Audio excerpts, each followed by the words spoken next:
We've been in a sermon series called I Wonder, and stories that amaze us, that are like, man, how did that take place? And John, in the book of John, the Gospel of John, he calls them signs, not miracles.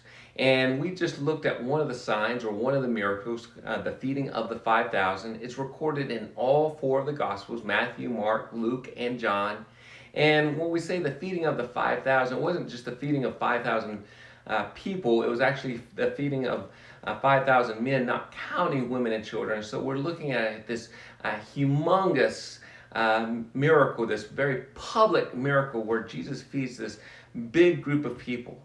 Jesus is exhausted. He's tired, him and his disciples. They try to withdraw and to recharge, but there's this big group of people that follow him. Jesus has compassion. It's getting late in the day. They're hungry.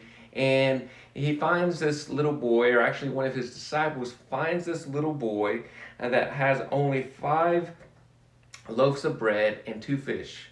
On that day, this little boy was the only one to bring a lunch, bring any food. Maybe everyone else had already eaten all the food, but this little boy, he had some food, and we see what Jesus does. He ends up taking these 5 loaves of bread and these 2 fish, and he multiplies them, and he feeds this huge crowd, so much that there's leftovers.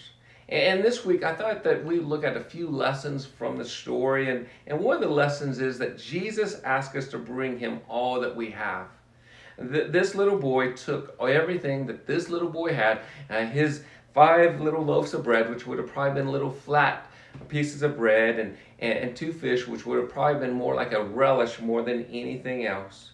I'm always amazed at this boy, like, hey, this is the only boy that brought snacks and or some kind of food there to this day, which is possible. But it's also possible that everyone else had already eaten everything they had, and this boy was storing it up. I love that this boy, he doesn't have a whole lot, but he brings everything he has, and Jesus uses it to feed this big crowd. Maybe there's a lesson for us as well. We may not have much, but God says, trust me with what you have. And he might just do something miraculous. What do you have right now that might be able to help others? Maybe it's food, maybe it's clothes, maybe it's tools.